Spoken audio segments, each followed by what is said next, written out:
Whenever you're ready, Joe. Okay, I'll call the meeting of the Bennington Select Board Monday, August 27, 2012 to order. First item on the agenda is Pledge Allegiance, led by Justin Corcoran, please. Pledge allegiance to the flag of the United States of America and to the republic for which it stands, one nation, under God, indivisible, with liberty and justice for all. Thank you, Justin. The next item are the minutes for August 13th. I abstain. I'll move they be accepted as printed. Very nice job. Any discussion? Just nice work on your first attempt, Linda. That's very Okay, all in favor? And that's 5 and 2 abstentions. Next item are warrants. We'll start with Jason. Any issues on warrants? No. Greg? Just one question. The Roaring Branch Housing Limited Partnership? Yes. Could you give me a little run back on that, Well, please? that is the RAC project name for the project over on North Branch Street. Okay. We're essentially a pass-through of federal and state funds. Okay, that's what I was wondering. Thank you. That's all I have. Okay, Chris? No, sir. Justin? I don't, Joe. Jimmy? I'm good. Sharon? Just to make note of the Green Mountain Power bill again. It's up to $40,000 now. Doing well then. Yeah, we're doing great. We're doing well. Actually, I did take a look after the last meeting at our lighting. Our lighting bill has actually gone down over the last 2 months by 19%, and they're not quite 60% done with the changeover to LEDs. Okay. So some of the power costs there are wastewater treatment plants, those kinds of things are going to be high on a continuing basis. They're based on different rate plans and different draws, but we know our lighting is moving downward. Good. Okay. Okay, next item on the agenda are the citizens. Any citizens sitting in the audience tonight that would like to address? Please come forward, state your name. Yes, you may.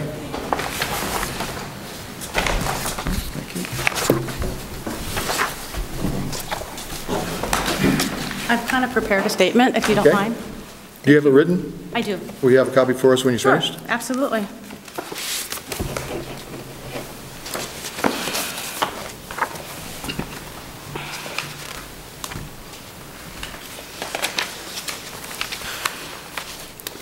Bennington community leaders, good evening, and thank you for giving me the opportunity to speak. Who's speaking? Introduce yourself, please. My name is Lucinda Bedard. My husband Robert and I are the proud owners of Spice and Nice Natural Foods, the oldest natural food store in the state of Vermont, located at 223 North Street in beautiful Bennington. We employ a staff of 5, plus my husband and myself. We're open 7 days a week and work hard to fill the natural food needs of the community. That's one of the reasons we're perplexed and offended by the food desert designation. Did you know Bennington was declared a food desert? By whom? By the BBC. Yeah, well, the BBC didn't declare it, but they're taking advantage of it. Yeah. The designation is typically used to describe an urban area void of easy access of quality food. A common example would be a city area. Ma'am, could you please slow down a little bit because people want to hear you out in the audience and also on TV. Sorry. Just relax. That's all right.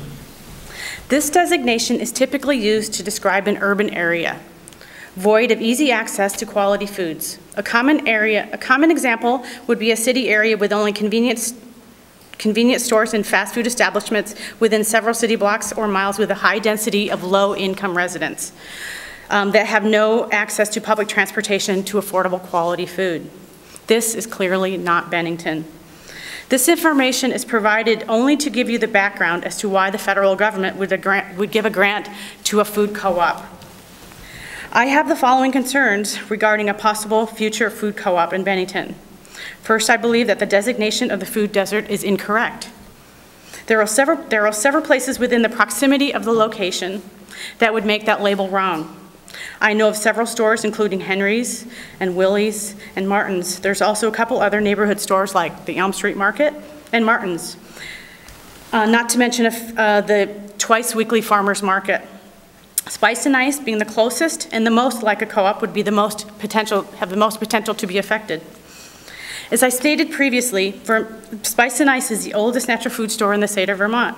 It was established in 1970 by Richard and Tina Hernandez. My husband and I moved to Bennington last year to buy this business, as the Hernandezes were ready to retire. We invested our own money. We took out a loan to purchase the business and the property for which the business is located. As business owners, we're aware that there might be competition that could move into the area. We don't have a problem with competition. We don't have a problem with a co-op. What we have a problem with is competing with a business that has, competing with a business that would get a grant, that would not have to pay back their money, someone getting free money back from the government. The food co-op is expecting a grant of $350,000. This is a grant that will not have to be repaid, essentially free money. We would have to compete with a business that would not have to pay 1 cent of the monies given to it. I would have liked to have been part of the discussion of the food desert designation. Spice and Ice could have used that money to expand its business. I'm sure that any of the above businesses would have been happy to have access to some of that grant money. Why put the money into a business that has no track record? It is said that Bennington is the only major city in the state without a food co-op. This is true. It is also true that there have been 2 other attempts at starting one and both have failed. Why? Because there wasn't a demand for it. It's also true that every other co-op in the state has had a co-op that was started without federal money. It was never needed because there was a demand in the community that was not being met. The citizens got together and formed it on their own without a subsidy and without a grant. If there was a demand in the community or a need that was not being met, a co-op would have already formed. I initially found out about the co-op from the newspaper and I wasn't too worried, as I have a great deal of personal experience with food co-ops, and I understand how they usually come to fruition, slowly from grassroots efforts, depending on the needs of the community.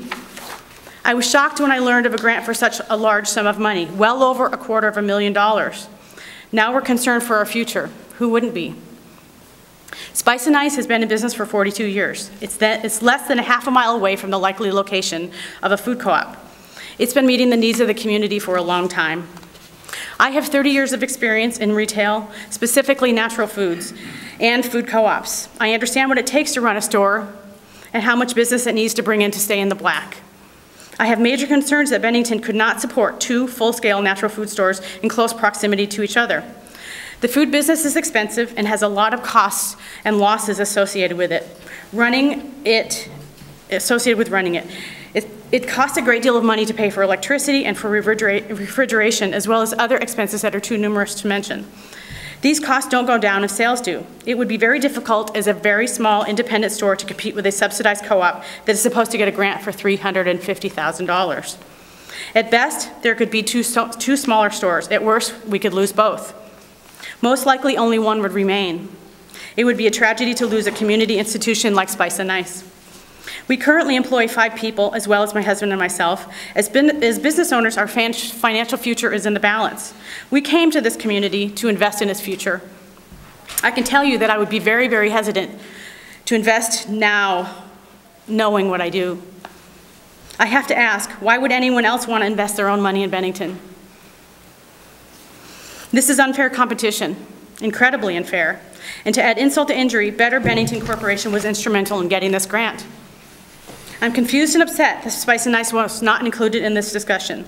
John Shanahan of the BBC said he thought we had been. I wrote a letter to the president of the food co-op, Kelly McKinley, at John's request, and was expecting a follow-up meeting with both John and Kelly, and I've not heard from either since the initial contact. I know from personal experience that Spice and Ice is extremely similar to a food co-op. We sell milk, bread, eggs, meat, produce, cereal, bulk grains and flours, teas, shampoos, and so much more. We also have an amazing variety of local and Vermont-grown and manufactured goods. We are a natural food store in every sense of the word. We work with local farmers as well as many other smaller entrepreneurs that make soap, salves, well-crafted herbs, and specialty foods and honey in and around the Bennington area. We accept food stamps, WIC, and the Vermont Fruit and Vegetable Card. We work with a local food bank, Kitchen Cupboard, to provide food for needy families, donating almost weekly to their efforts. We also donate to the Bennington Free Clinic. So I must ask, what would a co-op be providing to the community that already isn't being provided? I believe our mission is the same, to provide healthy, affordable food to the community, with one exception. My husband and I have a personal financial responsibility to repay, and the co-op that would receive a grant of $350,000 does not. So what's fair about this? It makes no sense to back a business with no track record at the expense of another. I come to you, the elected leaders of Bennington, and ask for your help. Why can't we work to allocate the funds or reapply the grant to use it to make current businesses better and help to serve low-income residents? I understand from speaking to Senator Sanders' office that we would be eligible. Why not? Thank you for your time. Excuse me, you said you heard you would not be eligible? Why, we would be eligible. You heard that from Yes. Senator Sanders' office? Yes. Okay. Yes. So why can't we? I mean, is there a reason why we need to have these funds allocated to a co-op, providing something that's already being provided to the community? I also want to thank Mike Bethel for encouraging me to speak out about this issue, and I also would like to extend a warm welcome to any of you that haven't been to Spice and Ice in a long time and see what we have to provide for the community. Thank you. Can we have a copy of it, please? I'm sorry? Can we have a copy of your statement, please? Thank you. You're welcome.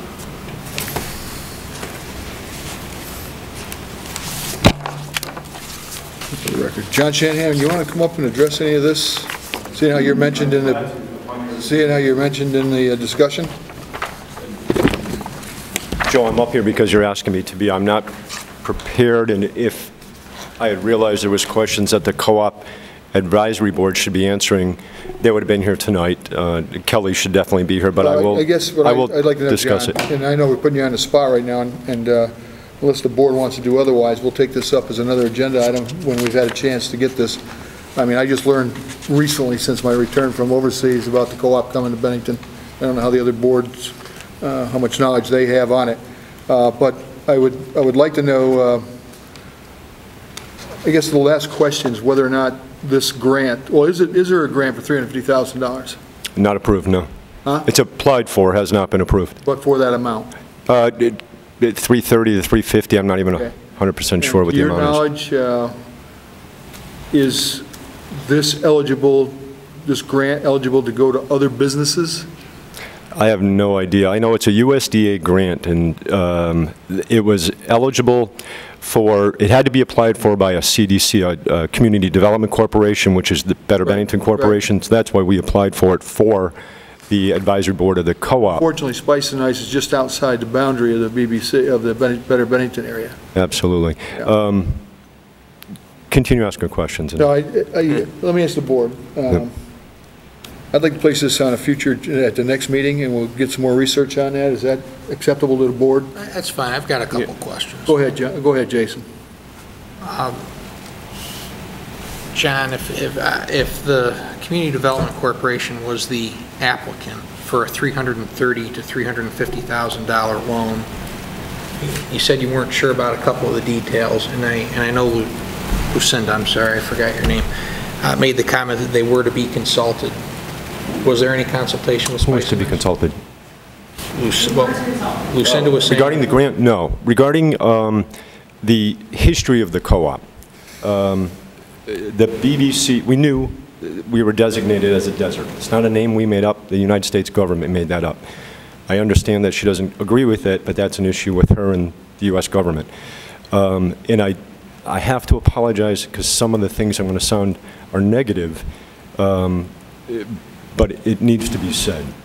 And it was over a year ago that this initiative started by a local citizen with a background in agriculture and food distribution, who came to us, said, as a group... John, can you speak up a little louder so everybody can hear? Absolutely. As a group, we wanted to, we'd like to start a food co-op in Bennington because we are the only area in the state without one. So we talked about it, and I said, you know, I do realize that I've heard that many times, that every part of the state has access to a food co-op, except Bennington. In our area, we have to travel to have access to them. Food co-ops exist all through Vermont, all through New England, all through the United States, in conjunction with health food stores, grocery stores that sell organic foods. Farmers markets are usually the #1 partner with food co-ops. The advisory board is made up of people from the farmers market.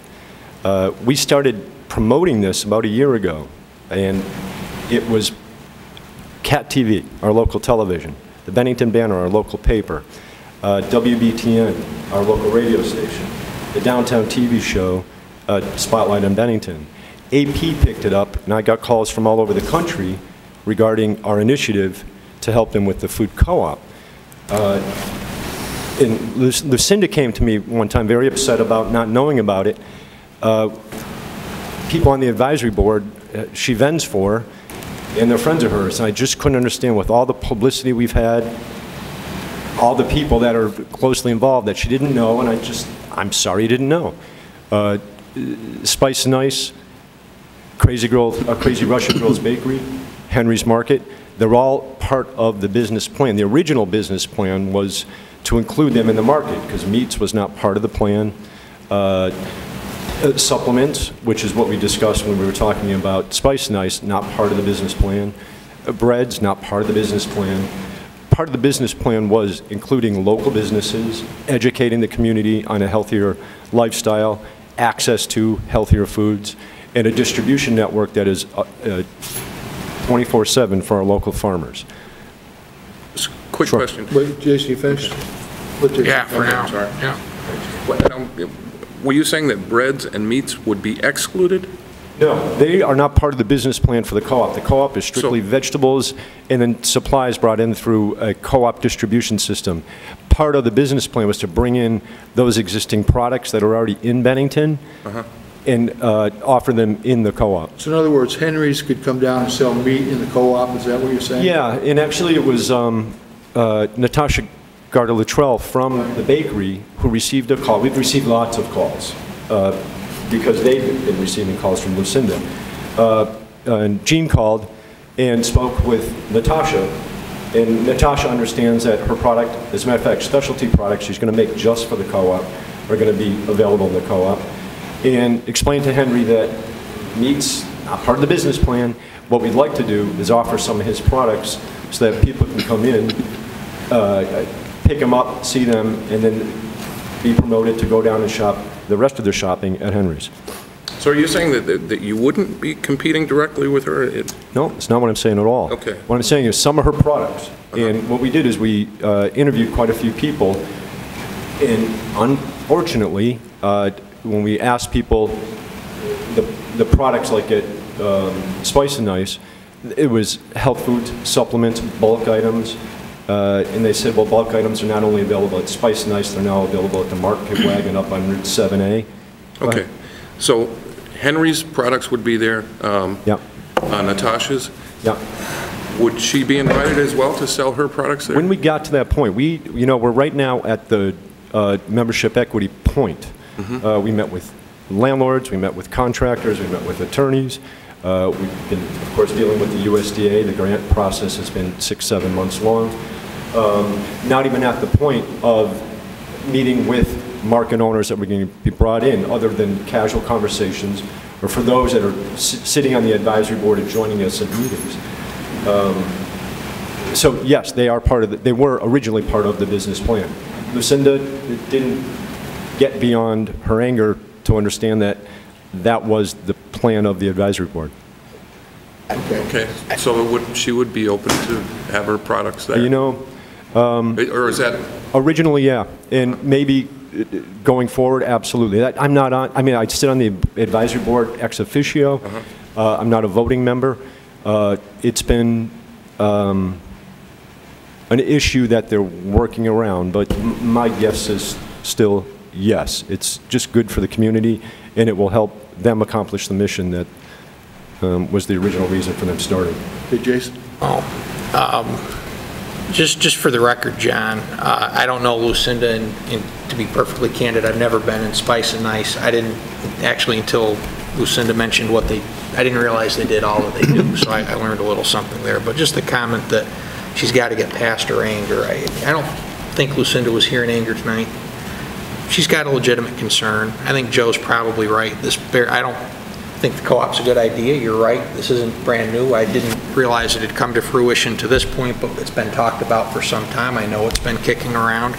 It shouldn't be a shock to anybody that there's a co-op that's been destined to get in there. However, you've got a lady in the audience tonight that I think came to speak honestly and candidly about her concern that there is a potential competitor being located with the assistance of government funding and assistance indirectly through this select board, that she's got a whale of a personal investment in with her husband.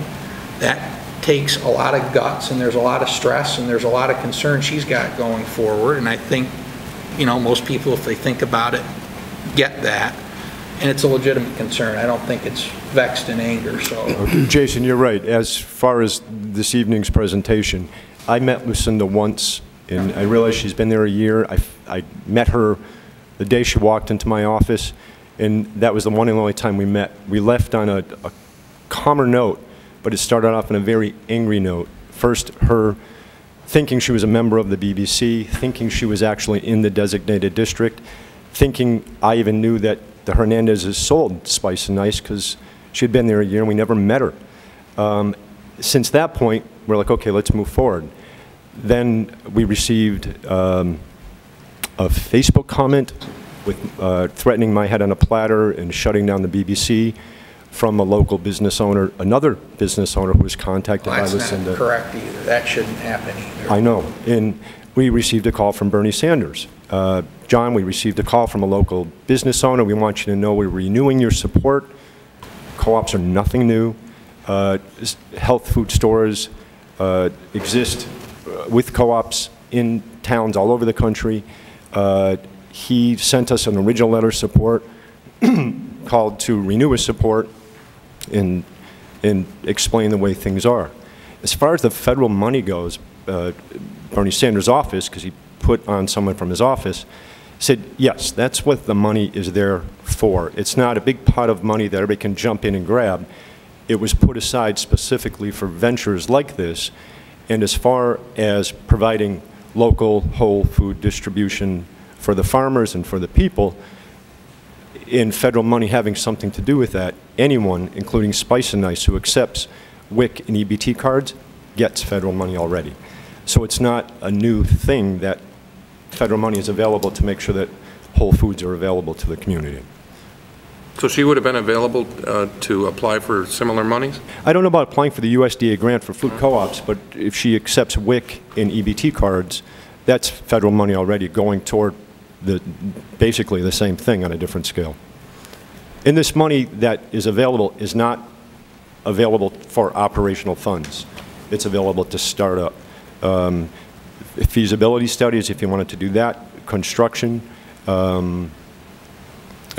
purchasing your first, the supplies and the equipment that you need to get up and running, but definitely not for operational funds. Okay. Justin? John, do you know what the stipulations to receive the grant are? Not specifically. In particular, job creation. And I'm going to, speaking because I don't have the information in front of me, I think it's 12 jobs created over the next first 3 years. And that could be 3 to 5 years and 12 to 14 jobs. Is that recurrent? Is any of that money recurrent? Is she correct that nothing has to be paid back? Is there an option for more grants in the future? USDA always offers grants. I mean, the BBC has received USDA grants, and they're not meant to be paid back. And they always have stipulations: job creation, business openings, something that they hope to accomplish with it. And they're not meant to be paid back, no. But there's possibility for recurrent money. I mean, what I'm just trying to think is does this have to become self-sustaining? You know, we met with a woman, and I don't recall which department, the state of Vermont came down because they heard about what we're doing up in Montpelier, and they came down with a group, and were hoping to work with us because money is available, again, for projects like this, but on a much larger scale, which Brattleboro just opened up their new co-op downtown with affordable housing on the top 2 floors. They received help from this group, but it has to be $3 million or more as far as the project goes. So $300,000 sounds like a lot. Unless you've opened up a business, it's gone before you open the doors. Brattleboro just expanded their food co-op with a great deal of federal money.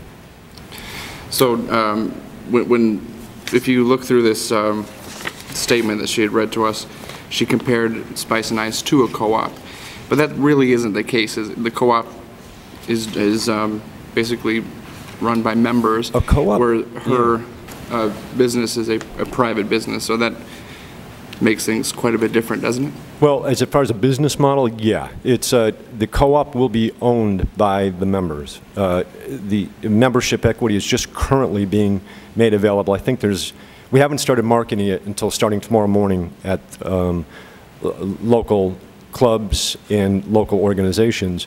But there's, I think about 50 have already come through our office, because Kelly works at one of the desks in our office, and there's already 50 applications that she's received. For membership? For membership. To the co-op? Yeah. And that's just word on the street that got out there. Now, my understanding is that the co-op was planning to go ahead with this before they even knew about the USDA grant. Isn't that correct? I mean, they have a contingency plan if they don't get the grant, isn't it? If the grant does not go through, we start ground up. And that was the original plan, actually. Just we start teaching the community about a co-op and how it works, how membership equity, which is really the part we got to do most of the training on. And then the USDA grant came available. And so yeah, we had plan A, plan B. One, that we move forward faster with the help of the USDA, or plan B, to start off like a lot of food co-ops. Some do start off, some don't start off with. Does the grant come with any kind of support as far as the business plan and whatnot? Because obviously you don't want to start something downtown that, you know, the plus side of a co-op is you build a culture and you build a market. You know, you create a market for local farms, you keep them in business, you create a culture, you get people used to being able to get these things and whatnot, which would be good for everybody. On the other hand, if 3 businesses close around them while they're building that market, that doesn't, you know, accomplish the purpose. Do they give us any ideas of history on that and how to make that work and bring partners into the scene to make that? The USDA doesn't give you ideas on how to bring partners in. What we did is, before we started anything, is met with Wild Oats down in Williamstown, right, the Brattleboro Food Co-op, and literally a dozen more that Kelly's more familiar with than I am. How did you get started? How do you do local cooperative work? How do you get out to the market? And all the research was done before we started. So yeah, and it happens everywhere. And the reason we're called a food desert is because those co-ops exist everywhere except in Bennington.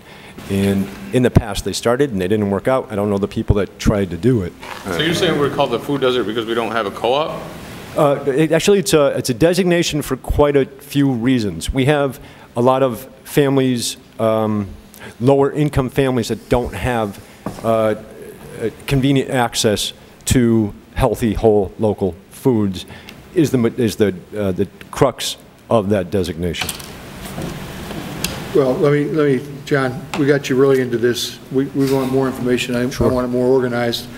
I'm going to make an assumption that if I go home and I Google food desert, I'll get a complete definition of what that is. Yeah. John, you keep talking business plan. I assume that's already in writing? Well, yeah, that had to be submitted to the USDA. You submit to Stuart, give him a copy of the business plan and the grant application. I'll ask the advisory board, and I know they'll do it. Yeah, absolutely. Yes, and what I'd like to know is who's on the advisory board. I don't need to know now. Okay. This is for our next meeting. I'd like to know the proposed location of where this co-op's going to go. Mm-hmm. And you say you're starting tomorrow, going around the clubs and things, talking about, and if you could provide us a last-minute list before the meeting of who are the local vendors in town that have come to you and indicated they would like to be members of the co-op. The ones I mentioned today. The ones you mentioned. Yep. And then also I'd like to know is, really getting back to the question of the grant, is a private business eligible for any of this money? In other words, could a portion of these dollars be granted to an organization or a business like Spice and Nice? Respectfully, Joe, that's something a business owner should be doing and should be able to provide that information and provide proof to you. Wouldn't you know by applying for a grant who's eligible to apply for that grant? There was 5 criteria to fit. We fit all 5. Okay. Provide us the 5 criteria then. And absolutely. We'll make our own decision. And the reason, absolutely. Okay. But it does not specifically address whether it's available to private industry.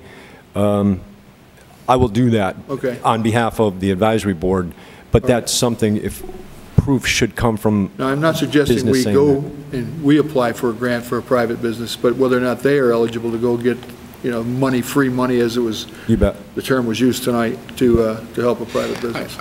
I have Other questions? I do have a question as to sort of where we're going to be going with this. This is a federal grant. Correct. It really It's has not much to do with the people that are sitting at this table. I'm not sure what we're expected to do with this. I love Spice and Ice. I love the prior owners. I've been in since. I love the idea. I love the concept. I also love the idea of this co-op. But on the select board level, what are we being asked to do, and do we have a right to say one way or the other when it comes to a federal funding? You know what I mean? I'm not quite sure Chris, where. let me get into this. As the legislative body of this town, we should know the answers that have been answered tonight about a co-op coming in. I found out about it maybe 4 or 5 days ago. That I knew people talked to me before about why don't we have a co-op. I mean, I've been doing that since I've been on the select board. I never had a good answer for it. And it wasn't until maybe 4 or 5 days ago I learned that one was coming down here, or at least the work was going. But I think we have the responsibility to know if it's coming into our designated downtown, it's being brought in by the group that we contract to do our downtown business, we ought to know the details of it. Now, whether or not we have a right to say no, yes, or otherwise, I would assume that if they follow the federal regulations, if they've locally gotten the required permits required to go into whatever facility they intend to do, I'm not sure what else we could do, but I just think we need to be more informed before we go any further with this thing. Joe, Can I just say something in defense of John? There is a private citizen that's been going around town for the last couple of years, and she's been trying to get bank financing and business plans, and John isn't the one that hatched this idea. So it wasn't the BBC that had, they are the conduit for the grant, but... Because of the location, right? Right. Absolutely. Yeah, because of the location. That we create. Right. And because of the type of grant, I believe, but Right. it wasn't John's idea, it wasn't the BBC's idea. They're the lady that's... Kelly. I'm assuming if Kelly. the grant comes in, though, we'll be the pass-through for the money, correct? More than likely? You'll be the, excuse me? We won't be? No. Who will be? BBC directly? Yeah, and BCRC would actually, we applied for it. As per the application, the BCRC would manage the grant because it's such a large grant and requires so much work managing it. Okay. And So, I just think we need more information. Any other board member want John to bring back something when we talk about this next time? I hope so. Kelly would love the opportunity to be able to speak more to the community, Please. especially to you. The whole advisory board is looking for you, hopefully, to be member owners as well. I've been in Spice and Ice a number of times. I have a dear friend that when she visits me, that's the only place she can find certain foods she's looking for. I know that supermarkets are really expanding what they're getting into, our major supermarkets. Sure. I'm learning a lot about gluten-free, not that I want to, but because I have to. And I know that our two major supermarkets, every time I go down the aisles, there are more organic signs now. It used to be separated. Now it's almost every aisle, you got the organic and the the gluten-free. supplements and everything else. It's businesses like Spice and Ice that made that grow. It's the niche thing now. I mean, I don't mean to downplay the importance of natural foods, but it seems to be the thing right now, and we know how well our farmers market has taken off in this community. And, that was individuals that we supported a number of ways, and we're still supporting to do so. So, one, I appreciate, can I call you Lucinda? I know I've seen you, but I've never really met you. But we're going to discuss this again in detail. You've heard what I've asked the BBC to bring back to us, and we'll see where it goes from there. Is that fair? Thank you, Lucinda. And thank you, John. Okay, any other citizen out there would like to address the board, please, on an issue? Mr. Bethel? Clarify one point, that this grant is predicated on the fact that we're a food desert. That bothers me, that somebody would label this town a food desert. Well, that's why I decided I want to go home tonight. I'll Google it. I'll find out what it is. There's no way in heck we're a food desert. And with the work that the Donna Baker has done with Sharon, anybody can get on a bus in any corner of town, 50 cents, and go to any place, over on West Side Drive or anywhere else. We're far from a food desert. But Spice and Ice has an ambience of itself, though. It's to go in there It's well organized. I've seen other ones.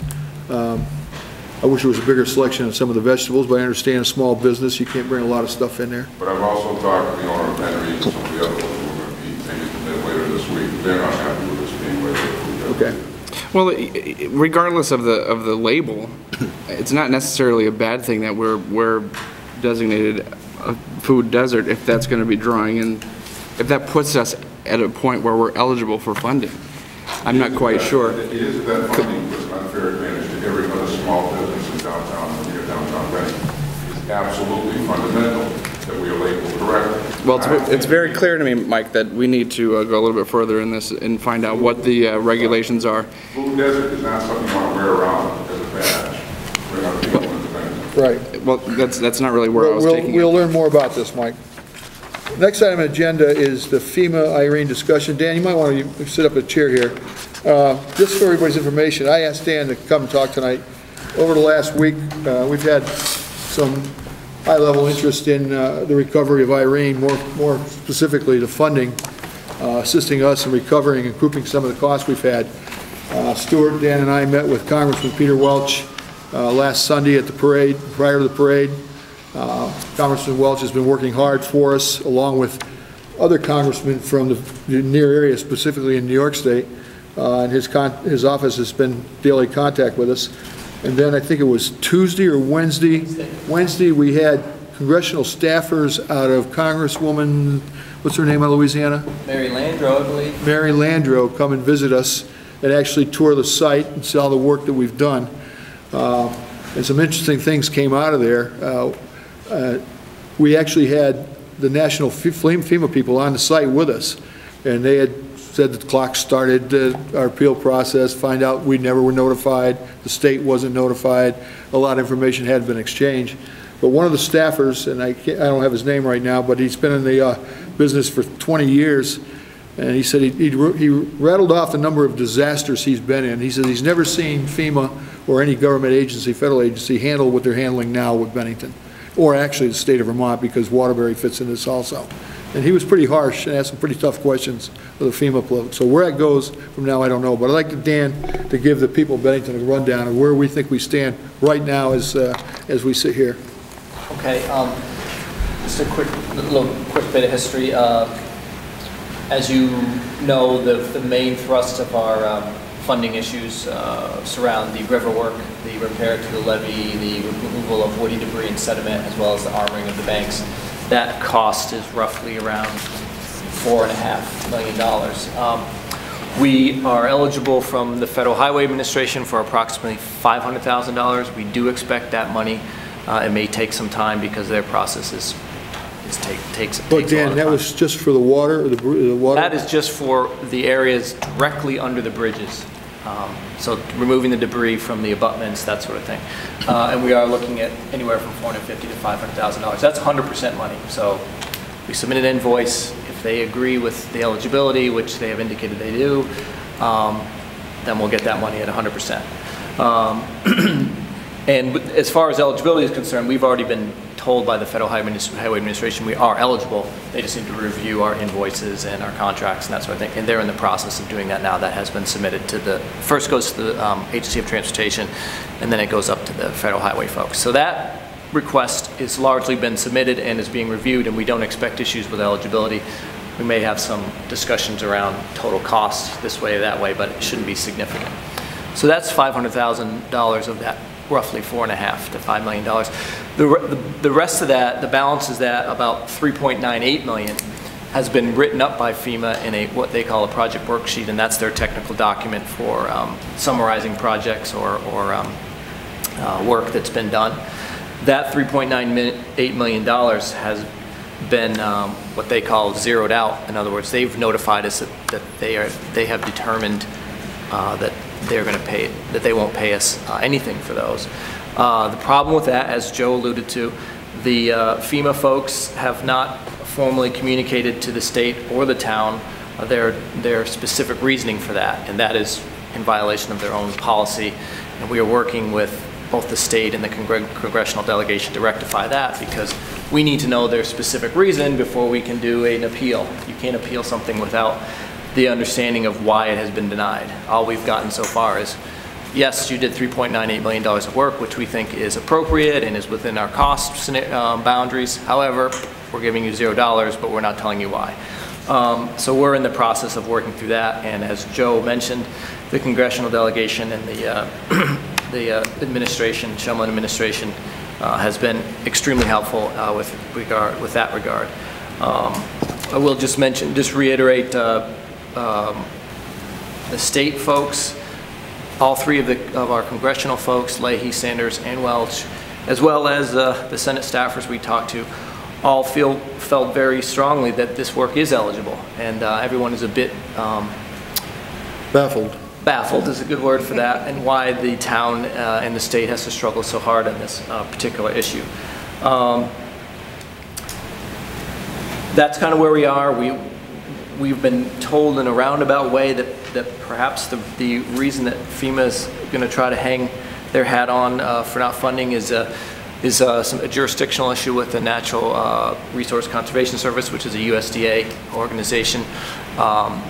We understand that they may say that since this work could have been done by NRCS, that FEMA will not fund it. However, as the staffers mentioned, as all the congressional delegation has mentioned, as the state has mentioned, and as NRCS has admitted, they are not an emergency response organization. They do not have the ability to mobilize, and they did not, up until May, have any funds. And this was all work that needed to be done within the first few months after the disaster. So I guess the bottom line is the town, the state, congressional delegation is working diligently to seek this funding. We're still in the very early stages, unfortunately, because we don't even have a formal declaration or determination from FEMA on the denial. I can be optimistic and hope that FEMA changed its mind before they give us a formal denial, but that may not be realistic at this time. We do expect an appeal process that could take months. From my talking to these folks, no one in the system, federal, downstate, will say that we rushed into the river quicker than we needed to. They all admit that we got in there in a timely fashion to save property and lives. They all admit the fact that we saw another storm coming in our direction in a few days. And if we hadn't acted, we probably would have had a greater catastrophe than we experienced. Those who have seen the work done, they do not argue with the quality of the work they've done. They've actually said, Sue Mentor from Transportation says it's model for how a river management should be done, repaired when you get into that situation. I'll ask Dan and Stuart, though. I saw both of your eyebrows raised when Governor Shumlin was here talking about 100% reimbursement. What was that about? Do you remember him mentioning something? Well, yeah, I think the most we can expect, and Dan, correct me if I'm wrong, is 95%. We will get 95%. That is it was originally going to be 75%, and then because of some of the things the town has done, their hazard management planning, et cetera, we did get bumped up to 90%, and then with regard, the federal declaration was modified so that the feds will pay 90% and the state's going to kick in 5%. So we're looking at a 95% reimbursement for costs that are determined eligible. So that's our key right now, is getting those costs to be determined eligible. The one thing that Shumlin did say that I was not aware of, that the state had either adopted legislatively or by policy a rule that no town will see an expense above $200,000. That's right. That's what I was talking about. I think that was the number that he... It's a certain percentage of of your taxes. I'd have to get the exact... In our case, it's, if I remember correctly, it's $318,000. So we'll not pay any more than $318,000 if everything is found to be eligible. That's my understanding of it. Yes, there's a certain maximum amount that the state is saying that a town has to pay for eligible expenses. Now, is that state law now, or is that a policy? It's a state. I don't know if it's a state law. I know that it's the state policy. I do not know if it's legislation or not. But that's the thing that caught me off. If we can get this money determined, this work to be determined to be eligible, then there's also that we have a maximum threshold that the town will be on the hook for. Obviously, the state will make up the difference. Justin? Yeah, and when FEMA's looking at the eligibility of certain pieces, is it all or nothing? Or can No. they come in and break up the pie? And It absolutely is not all or nothing. And in fact, in our case, we have two very distinct issues, one much larger than the other. One of the issues is the repairs to the Army Corps of Engineers levy, which is a very small amount. It's less than well, I say small. When you're looking at $4 million, it's $300,000. The vast majority of it is the the sediment removal and the armoring of other sections of the river as opposed to the levee. That's a core issue, the Army Corps of Engineers issue versus an NRCS issue. Those are the two distinct issues we're working on now, as far as eligibility is concerned. Other board members? Dan, you had mentioned that the folks from the Senate Appropriations Committee had said that debris removal had traditionally been eligible and that they felt this was a new twist. Yes, from FEMA. Joe was there too. It was pretty interesting. They were very pointed in their questions to FEMA, and FEMA was back on their heels a little bit, saying that's a new policy and that's the way it is now. It wasn't like that one disaster ago. It is the way it is now. And the Appropriations Committee folks were very, let's just say they were a little surprised, to say the least, and were wondering where that came from. So I assume that there will be follow-up on that on the federal level. Jason? Dan, first, I know you've been through this backwards, forwards, up and down. I think everybody here knows that. I'm sure the appreciation's unanimous. I'm just curious,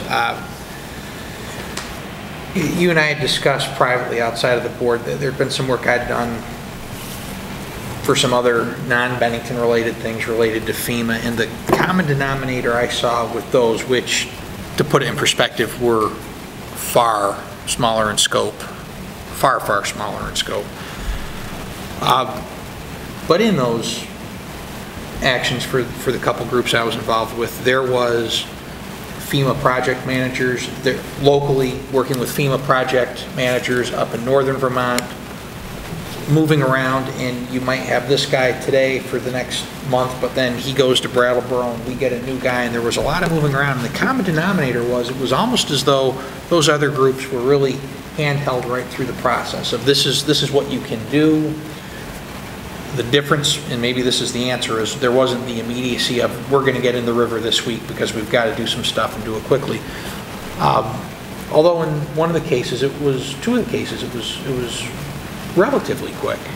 But FEMA really kind of guided those two groups right through everything they had to do, right down to write this sentence like this. If you can say it like this and sign off on it as truthful, that, I'm putting words in their mouth. These are the magic words, use these.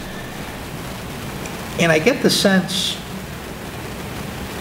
I know there was FEMA people in Bennington, they were here for a long time, they saw a lot of the work you were doing.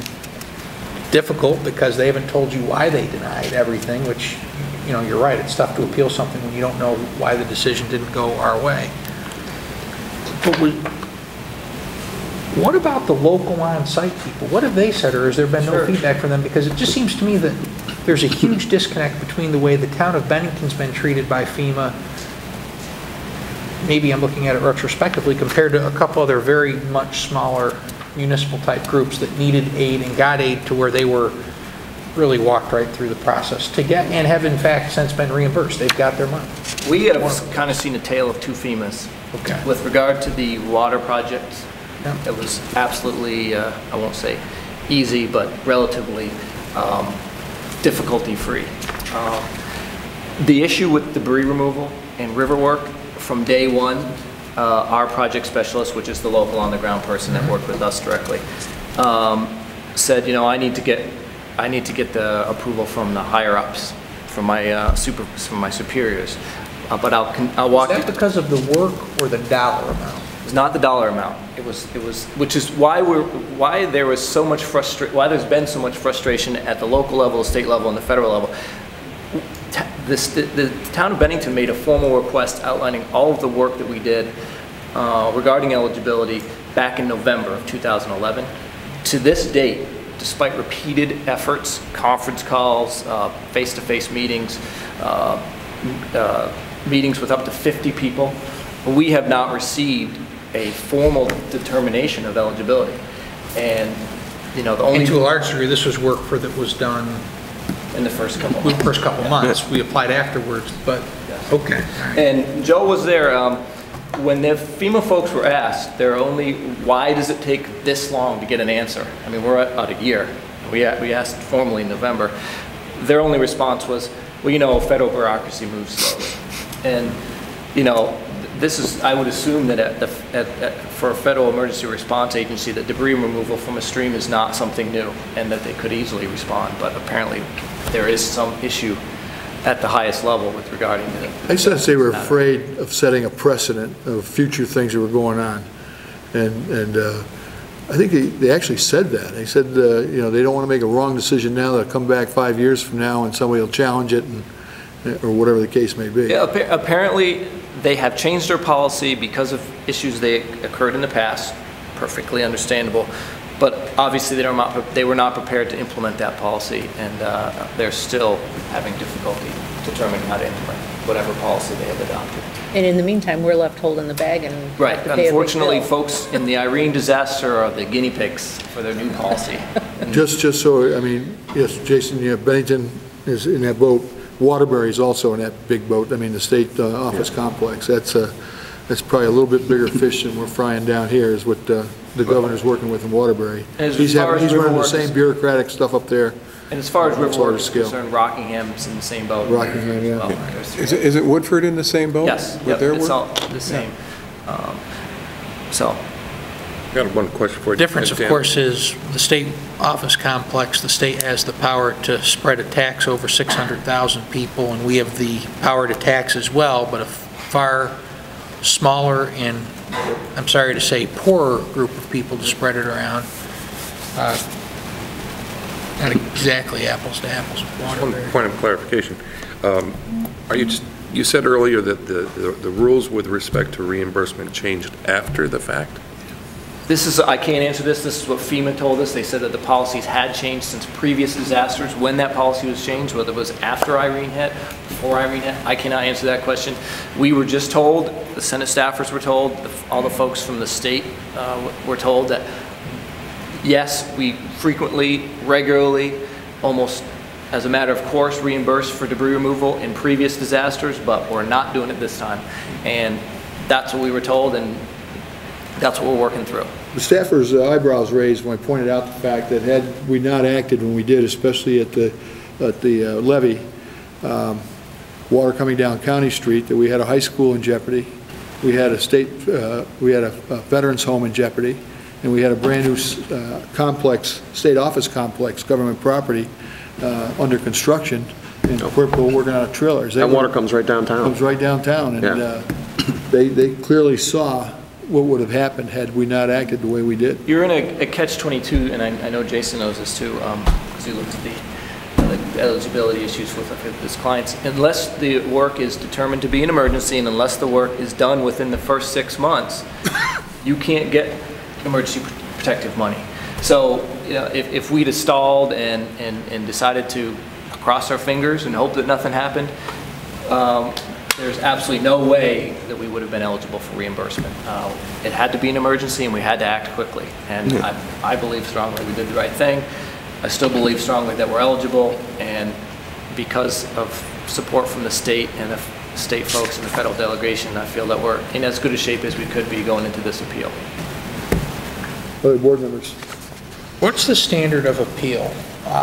Is it a matter of an appeal by right that we just, regardless of what the decision was, we get to appeal it? Or do we have to show, kind of like a legal appeal, certain issues where we take issue with, we agree with C, D, and E, but you were wrong, original decider on A and B, so we're appealing? How does... It's a very informal process, Jason. It's administrative to start off with. You start with, you file your appeal with the state of Vermont. The state of Vermont then reviews your appeal, and then writes a formal recommendation to the FEMA regional office, which is in Boston. Those folks then have X amount of time to respond, although they don't follow their deadlines very closely. They sometimes can take up to 6 months to a year to get back to you. He who makes the deadlines can break the deadlines. So then it would come back, a decision would come back to the state and to us. If we were unhappy with that decision, we can then appeal again up to the FEMA headquarters. There is some limited appeal to the federal court system. However, they're very deferential to FEMA determinations. However, in previous disasters, not Irene, because the FEMA was so dismal in making determinations, the federal Congress. We don't want to offend the people with the purse strings. It may not be their fault. They may be understaffed, et cetera, et cetera. What the Congress did for previous disasters, including Katrina now, they've set up an arbitration process that is much more efficient and bypasses the federal court system. We were declared a state, weren't we declared a federal state of emergency? Does that have any bearing on whether or not, I mean, I don't mean to make it sound like a play on words, but there was a presidential declaration, I think, wasn't there? That this was a state of emergency. And federal emergency designation. There was a federal emergency designation, and whether or not it was, I mean, I completely understand why any government, federal or state, would say, okay, this portion of the work was necessary, but this new parking lot you built over here with that equipment, guys, that was pushing it a little too far, which obviously didn't happen. I just say that as a point of trying to illustrate a point. But there was a presidential, does that carry any weight? The fact that it was a federally, presidentially declared state of emergency, we had 6 months to do emergency work. It's the only reason that we even have an opportunity for funding. Right. I mean, that's okay. I mean, but I mean, it just strikes me that we're declared a state of emergency, yet it's not as though they came back and said, we'll give you $2 million, and we're going to fist fight over the last half of it. They're saying, we declared a state of an emergency. You did what appears to be very obvious work, and we're giving you $0. That's the part that's mind-boggling to me. I can see the fist fight over a few bucks here and there. And that's not where, there hasn't been any indication to anyone that the work was not necessary, that the work was not done at appropriate cost. The only indication we've gotten, and again, it's not formally given to us, but we understand this is what the line of reasoning is that another federal agency could have had jurisdiction over it, despite the fact, and this is going to be the crux of our appeal, despite the fact that that agency had no money at the time of the disaster and was not able to respond, and in fact did not respond to our requests for help until May of 2012, well after all the work was done. So that's the real issue, and it's a little frustrating because the statute clearly gives FEMA the authority to fund debris removal. Then there's some policy, interagency policy, that gives one agency jurisdiction over the other, not founded in statute but founded in interagency policy that they're now hanging their hat on, which is, to say the least, very frustrating.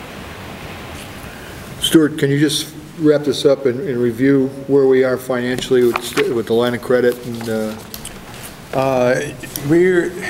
everything that we have collected from FEMA for the water system work, from our insurer for both the footbridge and the water system work that were insured appropriately, all of those funds have gone back to the bank on the line of credit. I can't remember the exact amount that's outstanding, but it's in the range of $4.5 million. Once we get the Federal Highway Administration funds, which we anticipate will come to us, those monies will be paid back to the line of credit. In this fiscal year, we will pay interest on the borrowing to date, and I think that's in the range of $30,000. Yes. And People's United Bank has told us that we really need to have a determination of some kind of where we're going to be, I think, by the end of this fiscal year. So we're looking to next June 30th to really wrap this up and either have the money in hand or have appeals, formal appeals in process. So about 10 months? Yeah, we've got about that time. Okay. And during that time, it's interest only? At this point, it's interest only, yes. At some point, People's United will say, okay, you've been out there for 10 months and a year. We need to have a plan for payback. That's when we would need to go to the voters in March and seek approval to bond or borrow the monies to pay them back, and that would set us up on. We're not there yet, folks, so. We're not there yet. Okay, so don't panic. We're not going to let this thing rest. I think every citizen in Bennington, if you have contact with a legislator or especially legislators in election year, you ought to bring up the fact that, hey, show us what we did wrong. And that's my frustration, is nobody can show us what we did wrong. And when we ask, why did you deny it, you get the 10,000 meter stare. Or he picks up his BlackBerry and looks and sees a blank screen, and that actually happened at their site the other day. So don't panic, folks. Just know town staff, Stuart, Danny, everyone else, we're working on this along with the board and our congressional delegation to get what I believe we were promised from the President of the United States on down. And we're going to keep working on it. Okay. Next item on the agenda is... Thanks, Dan. Thank you, Danny. Dan. Good work. Bennington Revolving Loan Program Review. Stuart?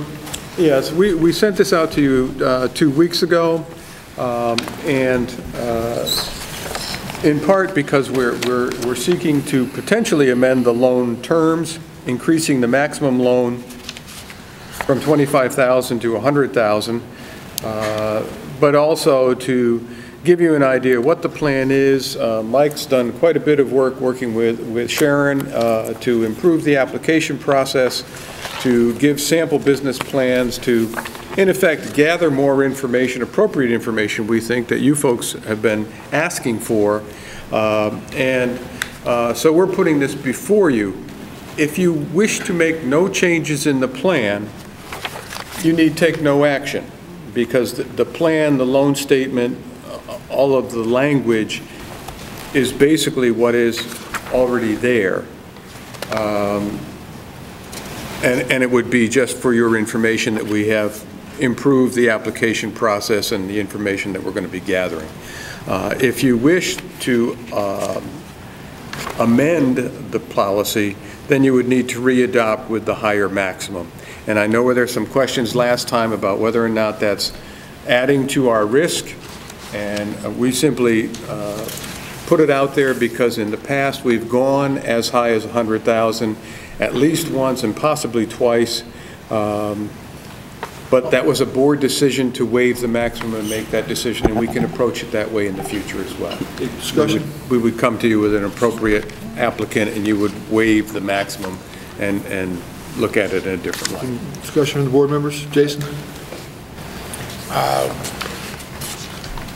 Just in general, I'm hesitant to raise the maximum. I think the board reserves the right, like it always could, to loan $200,000 if it wanted to. Say that. The first question I've got, the only question I've got right now, and I see you have it highlighted, and maybe there's a reason for it. In addition, equipment and or machinery that is used as collateral, which for people who don't know is fairly typical, will take a security position on a piece of equipment, will be assessed at 75% of its original cost to account for depreciation.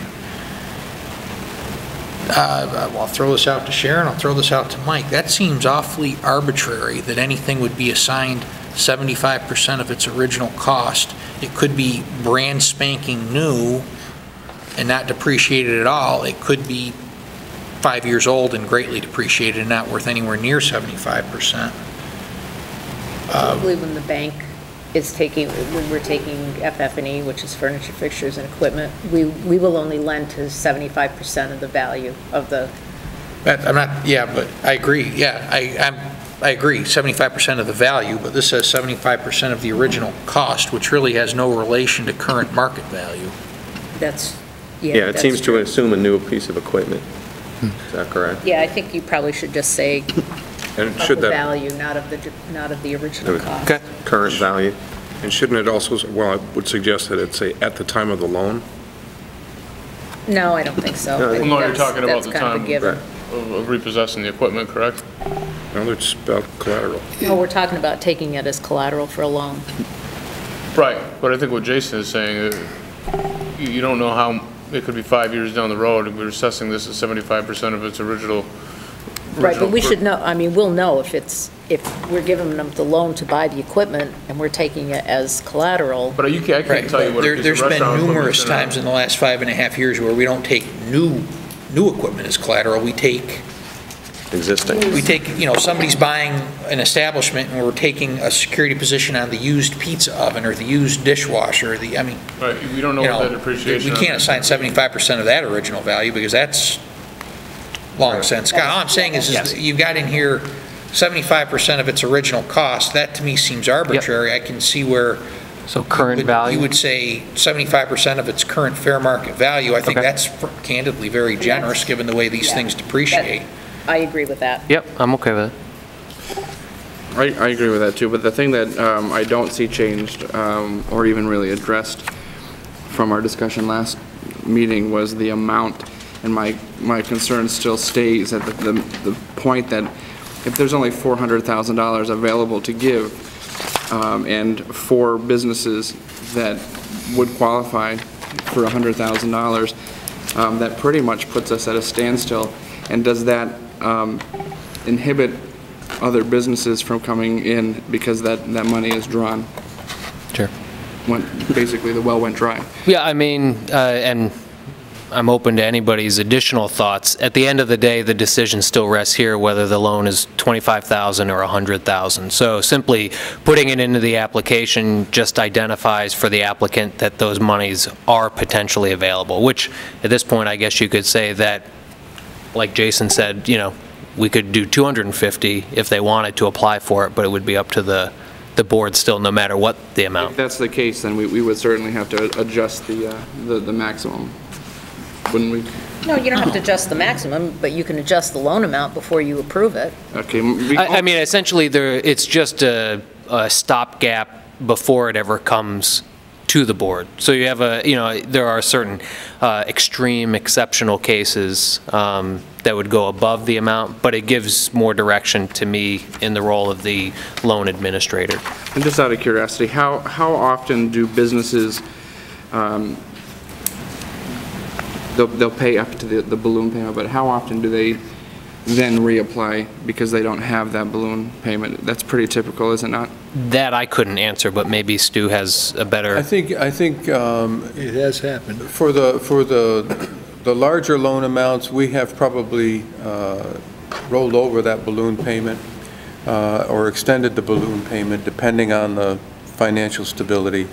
I couldn't tell you exactly when it's happened and to who it's happened, but I know that it has happened.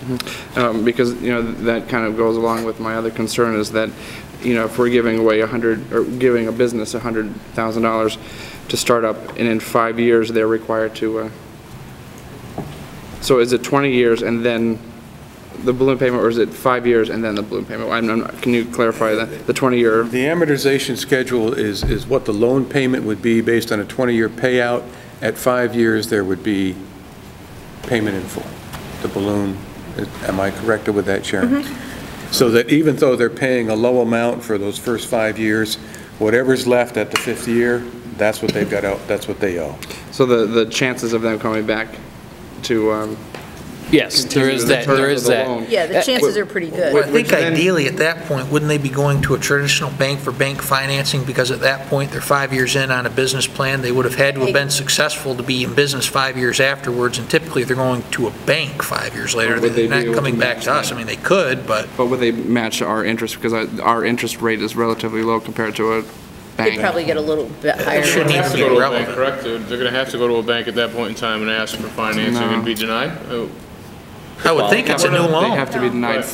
They have to be denied first. I don't know whether we've required them to reapply for a new loan or whether we've simply. Traditionally, what's happened, if I can recall correctly, is that at the end of that balloon time, and our loans are mostly capped at $25,000, the business is either succeeding and is looking to expand, so they're already with the bank looking to increase their loan amount with the bank, and we're being asked to subrogate our $25,000, not accept full payment at this time, extend it so that it's more attractive for the business can continue to do business and succeed. I think that's normally what happens, is the bank comes to us and says, look, we're looking to work with this business, they're doing well, don't call your loan at the 5th year, can you extend it to 10 years out, we're going to loan them more money, to keep going and to keep expanding. And that's traditionally, I think, the way it's happened. So the question is, why are we being asked to raise the limit? We just thought it would give you greater flexibility. But we have flexibility because we can look at every individual application as it is now. Which exactly was the point I was about to make. We'll agree not to raise the limit. And my concern is, you know, part of the reason they're coming to us is they cannot get the bank loan for the amount of money they're asking for right now. They have to provide a letter from a bank. They are good credit risk generally. They probably have a decent plan, but I see no reason to raise the limit.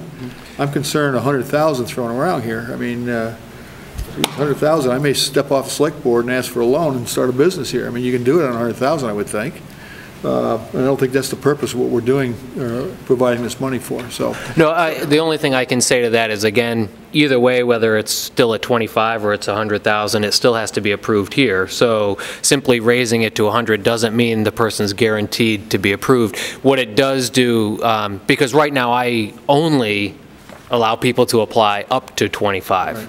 You know, so unless there's some unique situation, you know, where we want to bring it to the select board, at this point, I say the limit is 25. And so they don't ever even consider more, you know, and I don't know how Scott has done it in the past. What if the maximum was, we didn't offer a maximum, the minimum is $2,000 as it is right now, but then just kind of leave it open. I would think 25,000. I do want people to approach us who have a need that's going to expand. I think 25,000 sitting out there is a sizable amount of money for the kind of businesses I think we've been lending money to over the years that I've been on the board. Jason, you had your hand up. Well, I was going to make a comment. You know, as I said before, I'm hesitant to raise that amount. I don't recall, and perhaps I'm wrong, in the last 5.5 years that I've been here, I don't recall any application off the top of my head where Scott Murphy mostly, but Mike now would have come back and said they're asking for 25. They really could use 30. The last five's a make or break deal. I don't ever remember being presented ever with that type of a scenario. I seem to recall most of them are in that 10,000. I was going to say 10 to 15 are the numbers that... The ones I recall. I mean, yeah, there's probably a 25 in there somewhere. There's been a couple 7,500, 8,000. There's been a couple to 25,000. The other question I've got for either... Like multiple loans to the same person to bring it up. To bring it up to, right. And we've got other loan programs, and just educate me, because I know we've got the micro loan program, we've got the revolving loan program, we've got one other loan program, but we've got more than the housing loan program, and that's where most of the money is. And frankly, I have asked Mike to suspend the microloan program because the loans there were so small, and actually the risks that we were taking were too large. And we've got 3 out, I think, of our 7 troubled loans are microloans. People took the money. The business didn't last more than a few weeks, and we're working very hard to get that money back. The collateral was poor. It didn't turn out to be in a very effective program. I think it was too high risk. What are we doing with the money that was in that program now?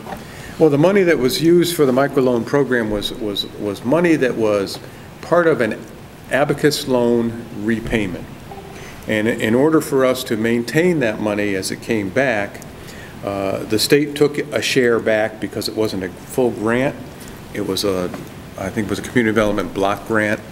The state took a share back and allowed us to keep a certain portion of it as long as we could designate a loan program to use it. The money has been sitting there as part of our Bennington revolving loan program, and it was Scott's idea that we might be able to work with smaller businesses, smaller startups, higher risk businesses if we dedicated some of those funds to what he called the microloan program. And that was the birth of the microloan program. It was only about 3 or 4 years old. The biggest change was the fact that the microloan could be used for working capital. So it was essentially a check that was given to the employer so that they could pay rent or payroll, things of that nature, which currently our revolving loan doesn't allow them to do. Question for you. You cited earlier that there were at least 1 or 2 $100,000 loans. Now, was that a part of a revolving loan, or was that a lump sum? Land loans, weren't they? Those were from the revolving loan fund. So was that a totality of loans, a number of loans? No, that was, one was $100,000, went to a business on East Road. I couldn't, it's I think it's now, I can't tell you the name of the business. It's the cheese business up. Oh, Maplebrook Farms? Maplebrook Farms. Yeah, it wasn't Maple Grove at the time. It was the... Mozzarella, no, I'm not even... Mountain Mozzarella? That's where it went. Well, what were the facts around that exception being made? It was basically the business had a gap in financing. It was local folks who were trying to start up a business. The banks were willing to go only to a certain point, and so we filled the gap. It was a special consideration by the board to do so. It turned out to be very successful. That loan has been paid back and everything is fine. And I think there was a second one, I don't know that was that high, that went to one of the industries, but it was gap financing for an expansion. So in fact, even though it hasn't been on paper, that this policy that we're looking at has existed for how long? The revolving loan fund is... No, that $100,000, how long ago was that made? Oh, before my time. Long, yeah. It was a long I'm time trying to ago. think who the community development director was. It might have even gone back into Helen White or Paul Boney's day. So it's a long time ago. Okay. It was at least 10 years ago, probably more. Well, it's serious money, but recognize that the revolving loan program has over $1 million available to it. We've got quite a bit of it out there now, but we still have $400,000 available to businesses. And most of these monies came from Economic Development Administration grants that came through a program to start up businesses. The paybacks were to the town, and the town got to keep the money and reuse it and continue to increase business opportunities in the community. That was the principal program that Economic Development Administration had underway. It no longer does that kind of thing. Now we're looking at community development block grant programs. We're looking at a host of other programs where the amount of money we're able to keep in the community is much smaller, but our program has been very successful. I think that, the use of, or using this as a marketing tool to not only draw businesses to Bennington, but to keep businesses here with the knowledge that in the event that they need that kind of money, I think that's a good idea. I think it's great unless if the money is there. And like we talked about in the earlier meeting, the scrutinization of the loan would be greater with respect to that amount of money. I think knowing that it's there is better marketing than knowing that there's a cap. And we all know now that there's a cap, and that's $400,000, and all it takes is four, positive applicants for $100,000, and then no one else gets that money.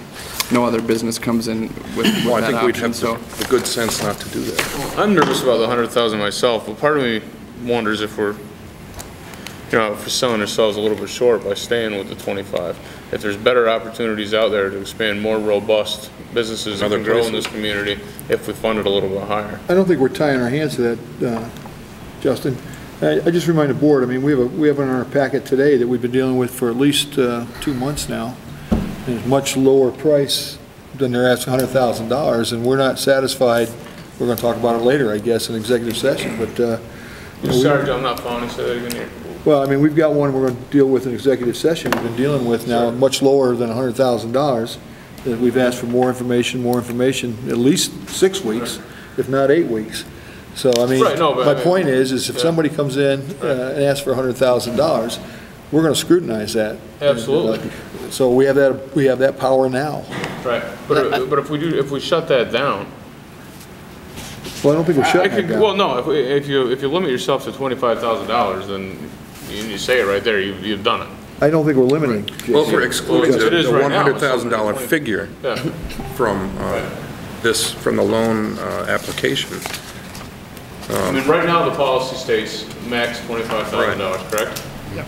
So if I'm a business and I need to borrow $50,000 or $75,000 for whatever reason, I'm not going to come to the town of Bennington and ask for it. marketing. I think we ought to include it. We could still take each application on its own merit, too. Well, then And we have to get rid of the maximum. Keep it a limit of 25,000. But we don't have to jump it to 100 either. What about if we said wanna advertise it as a more the aggressive. current limit is 20, the With exceptions. typical letter limit is 25,000, however, requests will be considered on an individual cases based on merit. And that would take 'cause that away. I wouldn't oppose a $200,000 loan to the right idea or the right business, but I don't necessarily know if we need to have that maximum at all. You might look at 5 loans requests for $100,000 and not approve a single one of them. Right. I'm not saying I'm looking to hand $100,000 out to the first guy that walks through the door here, but I just wonder if somebody comes in with a solid business plan, maybe they're a business that's been around, they can't get the bank financing, whatever reason. But I I'd would just say something to I keep would in say- mind on this is the type of collateral we take back when whatever we do. You know, there's just a fundamental difference between taking back new or used equipment versus real estate, which has an inherent value to it. Now, when you look, you know, I'm a fan of fewer policies, the better, so that we can evaluate an exception when we want to. We've got a limit, but I think it would be maybe fairly described as not a hard limit. And certainly, Justin, to your point, you know, I would buy into the comment of, let's spend 25 for a long time, the cost of doing business has gone up. If we're going to advertise something, maybe we ought to incrementally move it up. I don't think there are I can't sit here and articulate many good ideas as to why you would look at many $50,000 to $100,000 loans out of this fund, simply because they're amazingly high risk, they're not well collateralized, and we've been torched in the last 5 years several times on similar types of loans. And I completely agree with you. I So, do. you know, to get rid of a maximum, I disagree. To say that, you know, we are the Board of Selectmen, essentially we are the town loan committee when it comes to this program.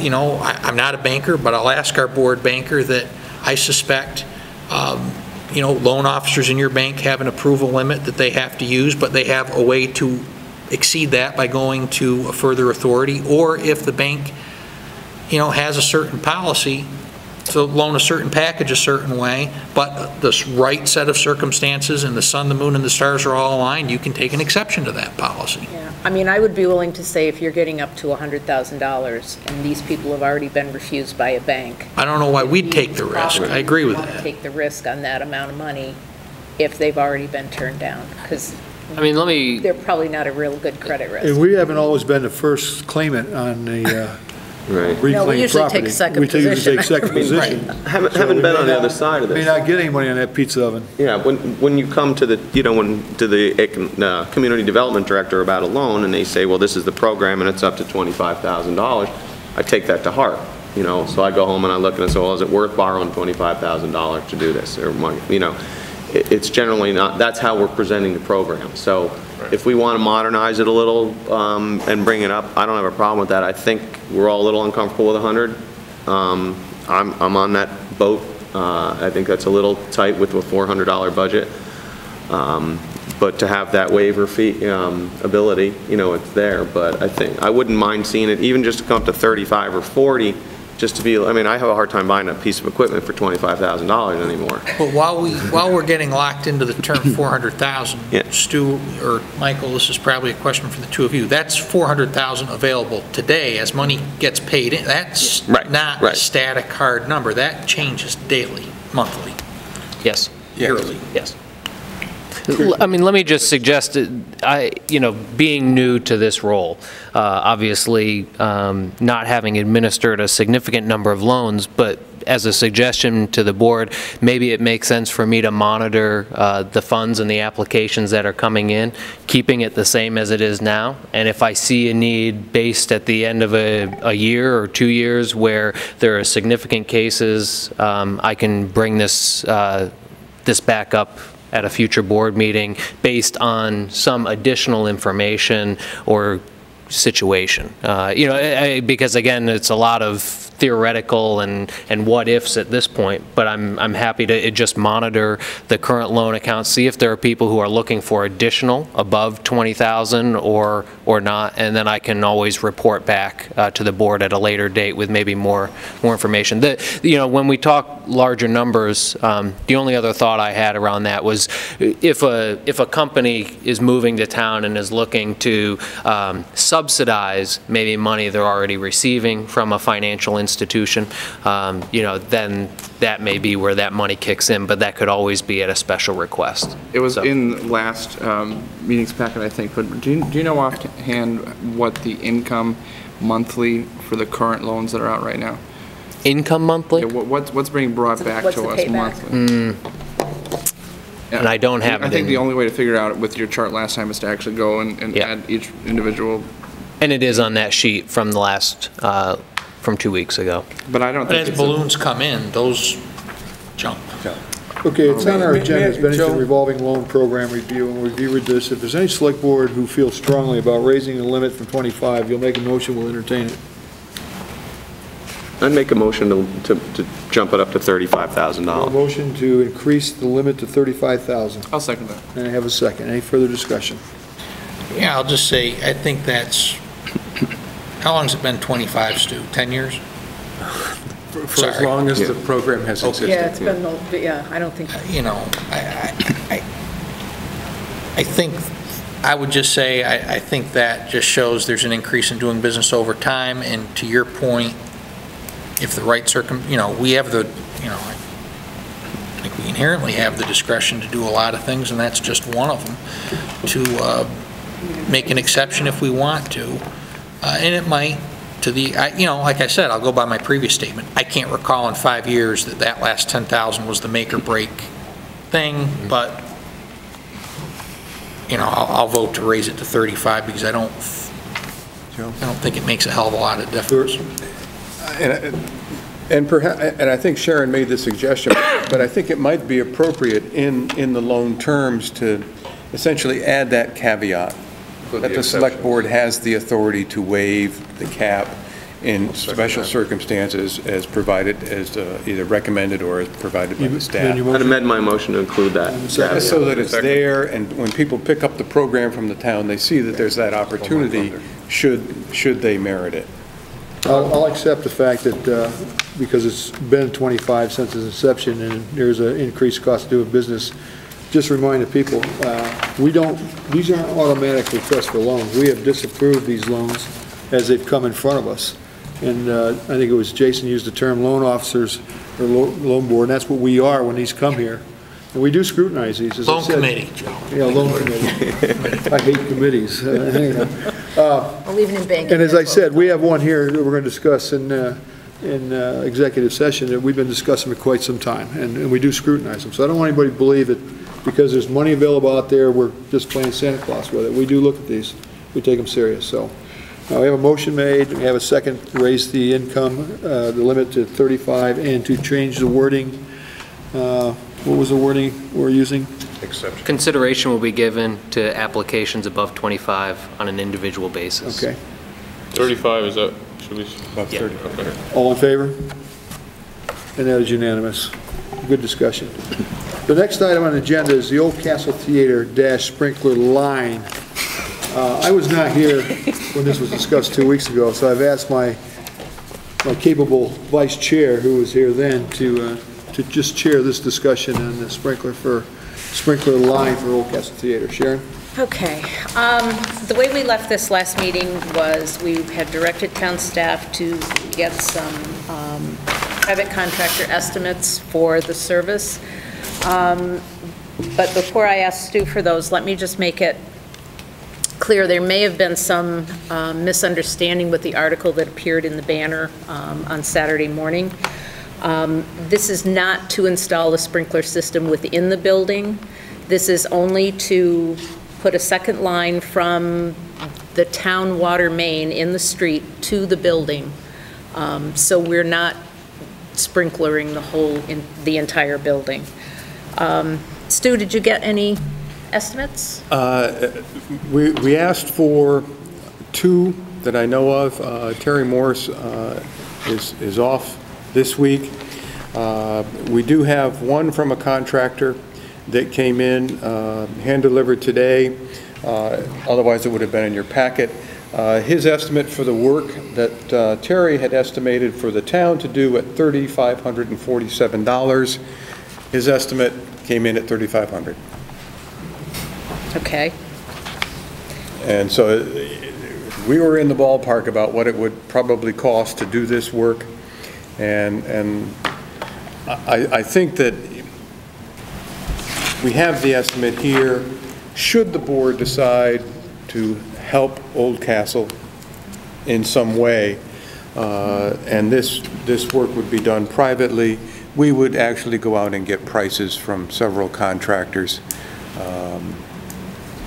So I'm not naming the gentleman that provided the estimate. I think it would be appropriate to open it up to a whole host of people if, in fact, the board decides to put some money towards this. Okay. And just for those board members who were not here, Oldcastle has agreed to purchase all the necessary pipes and whatever that needs to be, all the materials for the project.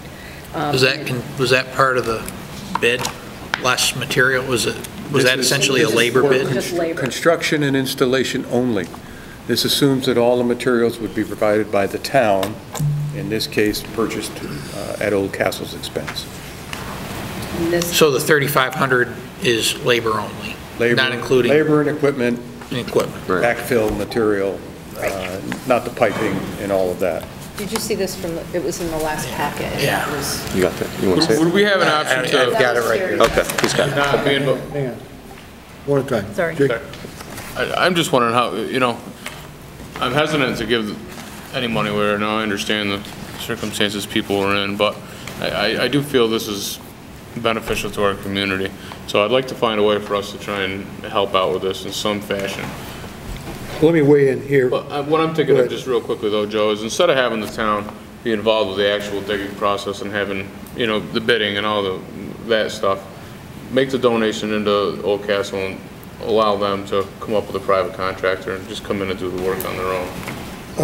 Let me go here. From what I understand, board action last week is we decided, and I believe rightfully so, we will not do that with our own town crew. Is that correct? Correct. Well, we decided to look into what the comparison would be. I don't think we made that concrete. No, we were going to explore that option. Well, I believe the option I understood is that we would seek bids to do the labor, and Oldcastle would provide it, and I agree. I think that's the way to go. To get to your point, because I've had a couple phone calls based on the Banner article, sure. I'll just make these comments. I feel we have to decide as a board is assisting Oldcastle moving downtown into greater good for the town of Bennington. I know we worked hard, many of us, and I think most people, even the ones that called me and were concerned about sprinkling the whole building, agree that we need to keep Oldcastle here in Bennington.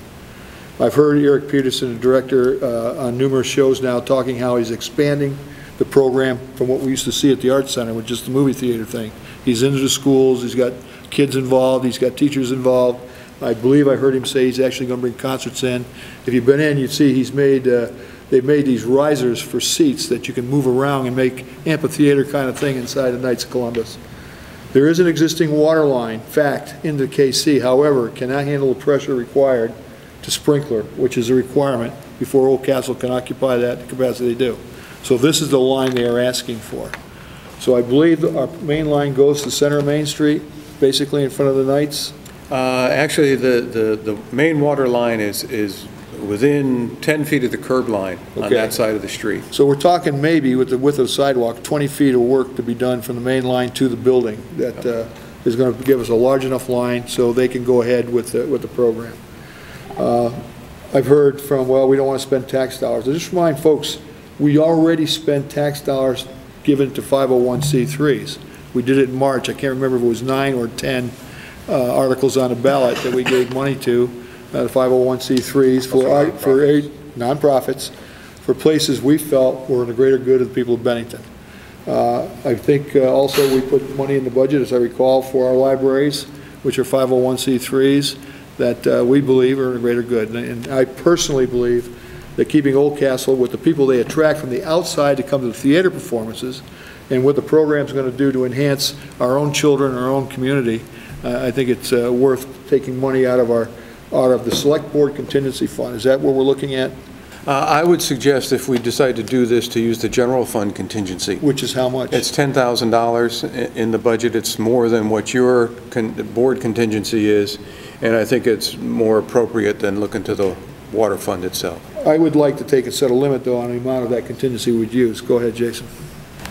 Stu just raised a point that the few phone calls I've had since I was out of town for a week, and I've had a couple people call about this, particularly over the last weekend. The issue of, first of all, I think if we were, I would say this.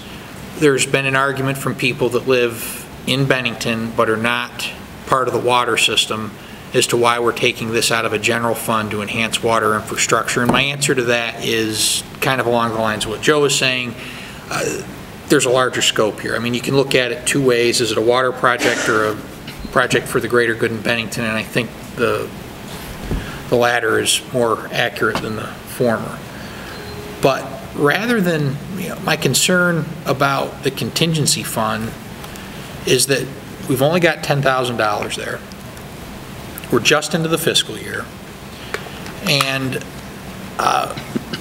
perhaps a more creative way to do this is the discussion we had 5 or 6 minutes ago with one of the loan programs. I mean, we just talked about microloans really being so low in value. There's an administrative cost. There's reasons we got out of it. And I think anybody that's been in business for themselves or has a small business understands that there's many ways to pay back a loan, and it isn't just paying back a money over a term at a certain interest rate. Now, I doubt there's any disagreement that I think it's a treat that Oldcastle's going to be downtown. I think that is something that is, there's a lot of private individuals that have worked hard under the radar to make that happen. I think it's something that, Oldcastle Theater is not fly-by-night. They've been in business for 35 or 40 years. 45 years, okay, I wasn't even right there. They've been in business for 45 years. They've had staying power. They've had staying power in multiple locations around town, and now we're in town. And in terms of the use of loan program funds, I would look at it and say, I'd like to see this board encourage Oldcastle to apply for a $3,547 loan or a $3,500 loan that, quite frankly, we know darn well we're going to forgive in a year or two. Because the payback, if they even do a fraction of what they think they're going to do over the next 1 to 5 years, will be far greater in terms of an economic benefit to Bennington than the $3,500 we're giving them through the program. There's all sorts of creative ways I think we could avoid using our contingency fund, because I don't know that this is an appropriate, I don't know that this is the greatest way to use a contingency fund, but I think we're well within our bounds to get a little creative and use a very small loan program to solve this problem. And we sit here full well that if, maybe we take a collateral position on one of their pieces of equipment that isn't encumbered, and I'm sure is worth something, that if they went out of business and weren't using anyway would have security. But if they're in business in 2 years, maybe if they're in business in a year, we retire a third, in 2 years you retire the next third, and in 3 years we just retire the rest of the loan. That's community development dollars that is being clearly used for community development. It is putting possibly a marquee enterprise in a underused building, and then we don't touch the water fund and we don't touch the contingency fund, and frankly we probably get a bigger payback on that loan than we get for getting 3% back from another lender. That's my view on it. Are you suggesting that we forgive the loan over a period of time, or that you're expecting payback? I think it was pretty clear. I think the idea is that we would give them the loan with the understanding that so long as they're in business, and we can talk about what the appropriate number is. I just threw out, if we lend that, let's make it, round numbers are better for all of us, $3,600. If they're in business next year, we retire $1,200 of it. If they're in business 2 years down the road, we retire the next $1,200. And if they're still here 3 years down the road, we retire the $3,600. Thanks for letting us help you. I'm sure the benefit at that point is a large multiple of the $3,600 for downtown Bennington. We don't touch a contingency fund, and we don't touch the water fund, which is, we've already had some issues with what our contingency fund is there. And Chris, what I'm trying to get at is, you know, we could take security on that loan, and if they go out of business, they would go out of business, and we'd still have the ability to recoup something in the form of theater equipment or seats or something that we could just get our hands on as part of the going out of business sale. And I say that just as a stopgap so that taxpayers don't think I'm here to give away money, but you know, like I said, there's more than one way to pay back a loan, and I think having this theater company downtown pays it back in a huge way. It's creative. That's a great idea. It's creative. Sure, it's a really great idea. Is it legal? That's my question. Can we run it? I mean, Yeah, I mean, I think it's a great idea, because it does get the board out of that issue of making a donation to a nonprofit outside of voter approval. You have the ability to make loans. They certainly qualify under the program. We can set the terms of those loans. And we can set the terms of those loans. I think it's a great idea. I'd like to pursue that if you guys agree. So moved. Do I have a Second that. Any further discussion? All in favor? It's unanimous. Jason, Brilliant. That over. Welcome back. Brilliant. It really we was. need to send you on vacation more often. Is that a motion? That was great. Great job, Jason. Okay, next item, Stuart, you want to talk about the fire warden? Yes. As you saw in your packet, Adam Cross, who is the current fire warden, has resigned his position effective August 13th. Normally what we do when there is an opening, we mention the opening at this point, and we post it for 2 weeks and take applications. I can tell you that I already have an application from the deputy fire warden, but he might not be the only one that would be qualified in this board's opinion to apply. So tonight we're using this to mark that there is an opening for fire warden that we would put on the agenda for next time for appointment. So we're going to keep it open for 2 more weeks? Just 2 weeks, yes. Okay. And right now we have a deputy warden that's acting on in behalf of the town. Great. Okay. Manager's report. I don't have any action items tonight. You saw attached the project update and the updated financials on the recreation center renovation project. We have used most of the roof ceiling extras, but we have effectively replaced all of the damaged roofs in the entire center with that contingency. And the other contingency that we principally looked at is a fund for those unforeseen circumstances such as asbestos. Still has $48,400 left in it. We're moving, we're on budget, we're on time, and we're very, very hopeful that we will open September 10th. I think the brick is already in place. They're now preparing to paint the exterior, and they're moving inside to finish the work they have. There has been some delay in some of the ductwork that would go in over the pool, but we have promised that will be in on time and in place, and if it's not, it can be installed without emptying the pool and shutting the center down again. So I'm very pleased that we're on track here. We're moving along, and that project is going to come in under what the voters approved, and certainly within the budget that we've provided. I'll go one step further. First of all, Larry McLeod, I think, did an excellent job in this report, but I like the sentence, efficiency of Vermont will provide some incentive that they have estimated our energy cost savings to be $22,000 in the first year with the upgrade of our heater system. I mean, that's kind of work that I'm glad that Larry, working with Efficiency Vermont, getting us that kind of incentives down here. We've been talking about ways to cut the heating bill down there for years, and it seems like we're now finally in the track to do so. We have made several steps over the years that have always saved us money. This is obviously a very big step for us. Any comments from board members on this report? Thank Larry for me. I will. Okay, any other items?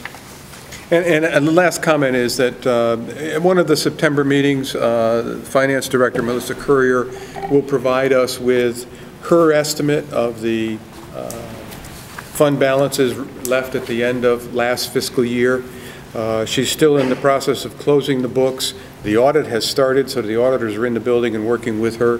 And we hope to have that information to you in September, We look for the audit review sometime in late October, first part of November. Okay? That's it? Other business, we'll start with you. Greg? One thing, been a lot of events lately in town, fundraisers, things like that, and it's always good to see ourselves there. It means a lot to the people involved. I wouldn't mind seeing a little communication between us so that we know if they're covered, you know, if somebody's going to go to one. Just, you know, if we look at the schedule of things coming up and say, hey, you know, I can make that or I'll be at that one, just so we have a little coverage and get some support to these organizations, because it really does mean a lot to people who put them together. It's a lot of work, and there's some pretty good stuff. Good point. Anything else? That's it. Chris?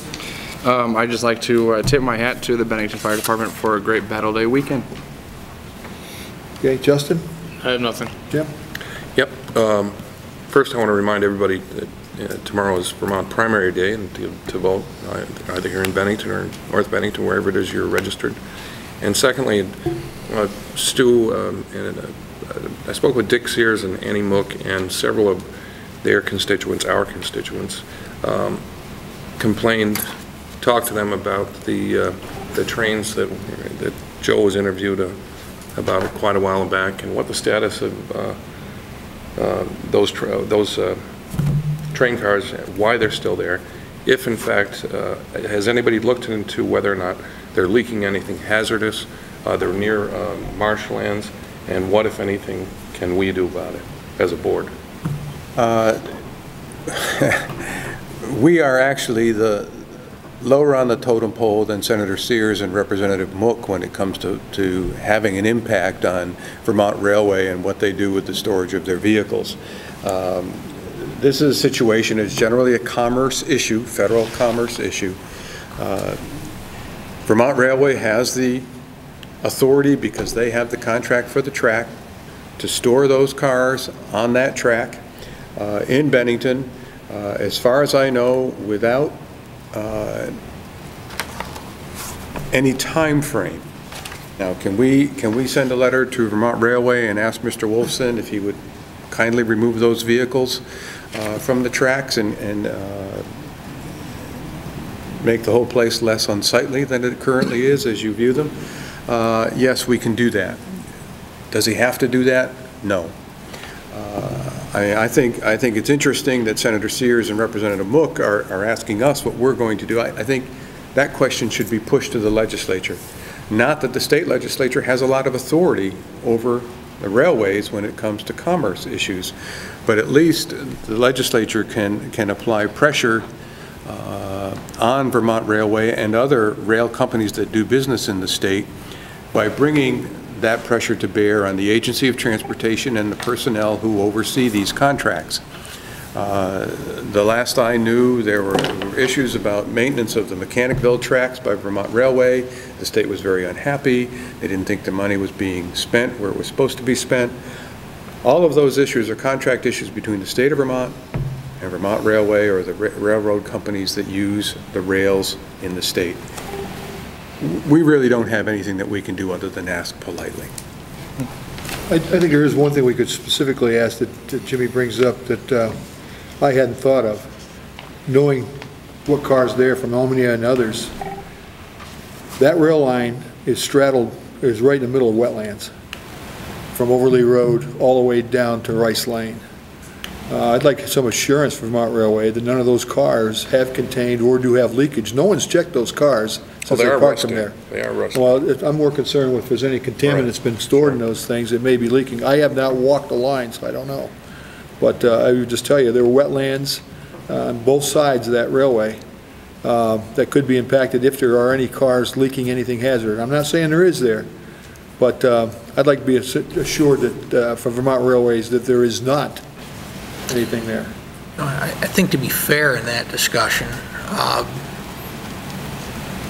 much of that route running north and south just to the east of Route 7A and between Route 7A and new Route 7 runs through wetlands much the way between here and Rowan. I mean, those Omnia cars are there, have been there for years, and I think there's a corporate liability issue there that behooves Omnia to make sure that there's nothing there. I would just say I think we ought to be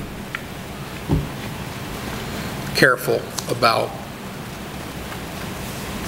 germinating a seed of doubt as to what may or may not be happening there, because, there doesn't seem to be any indication that there's been any environmental damage from what I've seen there. But, point's a fair one. I just think, there's two sides to that coin. Right. And Jason, the railway does have the right to the commerce that they conduct. Let me tell you why I raised the issue, because the last time this was done, we were assured that there would be no graffiti on the boxcars. We were assured that every boxcar be locked.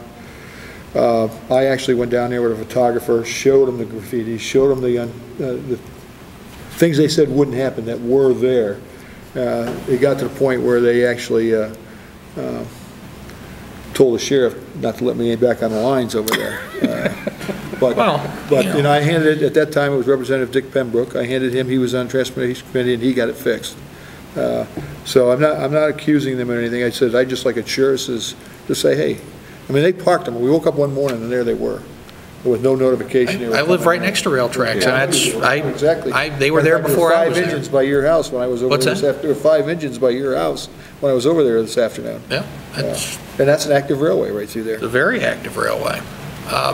And as you know, I think there ought to be rail freight running through there.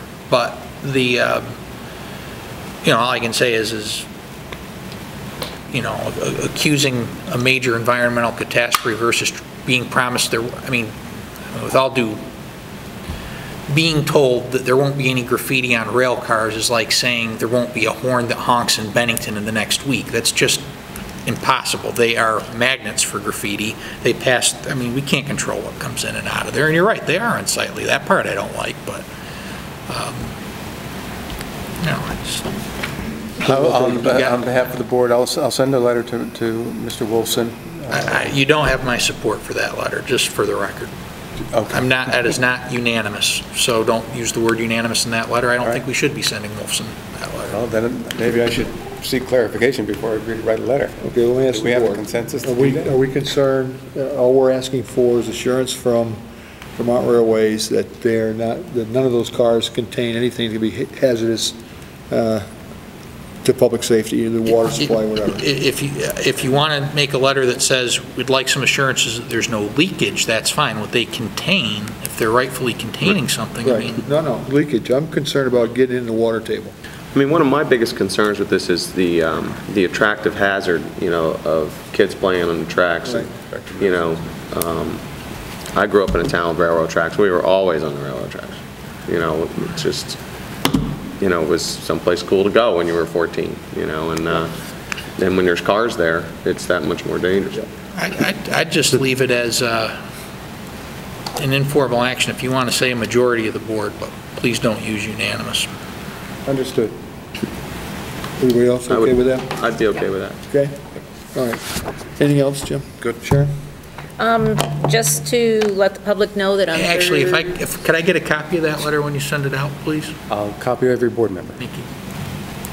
on Thursday, Route 279 is going to open on the east, the second leg.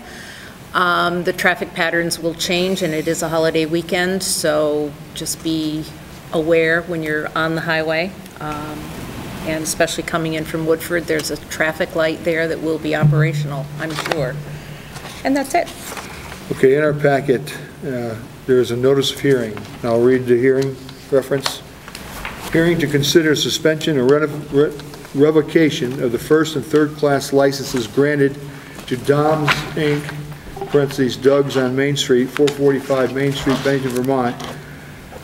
Said licensee being granted to sell alcoholic liquor on the premise consumption. For the public, there were members of the State Liquor Control Board in that establishment on June 2nd and June 3rd, and they observed repeated violations, and they are conducting a hearing at the state level on September 26, 2012 at 10:30 at the Doubletree Hotel, Williston Road, Burlington, Vermont. Now, my question to the board is, we've had the owners of this establishment here in front of this board expressing our concerns about violations in the past. Does the board want to participate in this This investigation's been done by this hearing conducted by the State Liquor Board based on our knowledge of past instances there. Jason? Do we have standing to participate? I mean, We are the local Local liquor liquor control board? board, which is one of the reasons we received the notice. We can participate by letter, in person. I think the board has standing to take a position one way or the other. Other comments from the board members? I'd like to just speak on behalf of personal experience. I live in fairly close proximity to Doug's, and over the last 6 months, in 3 of those instances with my windows and doors closed, I have been awakened by what sounded like a full-scale riot. And a week ago Saturday, I was sitting in the bed of my pickup truck with a friend of mine, and we were talking, and right around closing time, there was... What time would that be? 1 a.m. There was just an explosion of screaming and yelling, and my friend and I walked to the corner, and we saw between 20 and 30 young men in the middle of Main Street pounding the crap out of each other, pardon my language. And this went on for close to a half an hour, unabated. One of the alleged violations by Liquor Control Board is that on June 3rd, disturbance, a brawl took place on the premise of Doug's establishment. The question to board members is, do we want to provide Liquor Control Board any of our information based on past hearings that we have had with the owners of DOMS over the last year and a half that I'm familiar with? Joe, I think to be fair to the police department, because they participated in those discussions when we had, this is probably going back a year, when they were here before our board, maybe not quite that far. I certainly think it's appropriate to have the police point of view expressed in a letter to the board, because the police department, the town, through the police department, has expended a lot of resources now. Jason, to that, okay. Go ahead. So, I think, I'm not saying that's perhaps the exclusive way to look at it, but I think certainly, to be fair to the officers and to the department that have investigated and had to, by their own admission, had to often, apparently they weren't there that night, but consume resources proximate to the area, supervising closing time, making sure there weren't any melees or brawls in the street. I think it would be interesting in the interim time period from when, Stu, when were they here? Is it 6 months to a year ago when we had that meeting, or was it this April? I forget. I think it goes back longer than that. I thought it was. I think it goes back probably a year and a half. Yeah, it seems like it was in the springtime, but not the most recent springtime. Yeah. Right. I think it would be, I think it would be appropriate to get a report from the police. We haven't heard from either side. What's been the interim, what's happened in the interim time period? At this point, I wouldn't support this board. Go ahead. To your point, Jason, on this particular Saturday night, the most recent one, I did call the police, and on those separate occasions, I did call the police, and they always responded quickly. However, this past Saturday, or the most recent Saturday, the police took longer than usual to get there, and I was frankly a little irritated with them, and the police officer rightly put me in my place, frankly, by saying that the police department is not Doug's personal security detail. Whatever officer said that to you is correct. Absolutely. Doug's has a responsibility to keep order. That's part of the business they're in. Yes. Yeah, At this point, I wouldn't support this board sending a letter in support of the revocation, because as I read through this, I have some questions about some of the findings and how they were derived in this report. That's my personal opinion. I understand there's been issues, but as I look through some of the details in this, sometimes I say once somebody's been thrown out of a place because they're acting inappropriate in there, what's the the bar owner's jurisdiction to go out on the street and tell somebody they need to leave the sidewalk to go home. Just because they've been in that establishment doesn't mean that they've even been served in there. We can't, and I can't derive that from some of the things that have been pointed out in this report. Joe, I think Justin's absolutely correct about that, but what I would say is there, and I don't know what the answer is, because I'm not downtown at 1 o'clock on a Saturday morning, and I don't live near there, and I'm not going to go observe it for myself. But it would appear to me that if what Jim is describing is, maybe it's often the case, maybe it happens once a month, maybe it happens every weekend, whatever it is, the more often it happens, and the police would certainly have that information, sure, then there becomes a pretty heavy correlation to what's happening inside the establishment as to what happens immediately after the establishment closes within feet of the establishment's entrance. And I think you can't divorce the two from one another, because you're right. I mean, your concerns I share, but I would say if, in fact, this has been happening more often than not, or it happens with any amount of regularity, then there are issues inside in terms of over-serving. I can't believe that all this spontaneously erupts at 1:01 a.m. once the door shuts. There's got to be some predicate influence of the event that happens inside the establishment. You know, and I'm looking through this, and I see there's a few different instances. I don't have it right in front of me. I can't find it right now, so I'm kind of surmising. But 2 young girls sitting outside smoking a cigarette, giggling, carrying on, and then they walk off and stumble on home. Right. To be fair, they do. They do that outside a Turning Point at 2:30 in the afternoon. That's every bar in That's every. So I mean, some of this stuff, I just kind of question. I mean, that is the nature of the business a little bit. It is, but to be fair, I mean, let's get a perspective of the department that would know more about it than certainly I do. I'd like to add one more thing. I want to recognize that Doug, in many ways, has performed many charitable acts and fundraisers there. However, what I saw that Saturday night worried me that sooner or later something very serious is going to happen, because at the end of this there were racial epithets being thrown around, and I don't want to think what could happen, but I know you're all thinking it. No, and I agree with you. That stuff going on in the middle of Main Street at 1:30 in the morning and it was unacceptable. I don't have any history on the hearings, obviously, previously, but that's obviously, security at that site has traditionally been a big challenge for whoever's owned that establishment. I've witnessed brawls coming out of the door in previous ownerships, and the law clearly puts that burden on the owners. I mean, they are responsible for what goes on inside and just outside, and sometimes 10 miles down the road if something happens. I think due diligence is very important. It's not an easy business, but on the other hand, I also like to make a comment about the people that are frequenting Doug's. If you want a place to hang out, you need to behave properly in public, or you're gonna, everybody will complain there's no place to go if they shut down for young kids. But if you're brawling every time you come to town, this isn't Dodge City. No, a lot of it is the clientele. Part of me thinks if it's not here, some of these folks that are predisposed to get into these type of altercations to begin with are just going to go up the street and try and find it. Right. Well, I don't necessarily know if it's the clientele. I live a half a block up. Some of it is. I know exactly what you're talking about. I hear that stuff too. If my windows are open on the third floor. Just up the street. But we don't have these issues to this extent, and 99% of the establishments like it. You don't see this type of activity going on, say at Madison's or Kevin's for that matter, and if it does happen, it's taken care of pretty quickly. My issue here is very simple.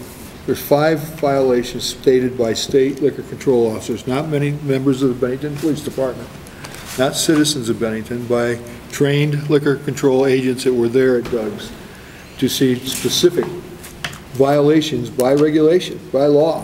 One of them included the owner of the establishment serving as a bartender, drinking along with his patrons, which everybody should know is not legal. We all know that it's up to the bartender or the owners to cut off anybody that appears intoxicated. When these trained liquor control officers see a man carrying a beer, stumbling, falling over, another one vomiting out of the bar, I think it's a pretty good indication that they understand these are serious violations.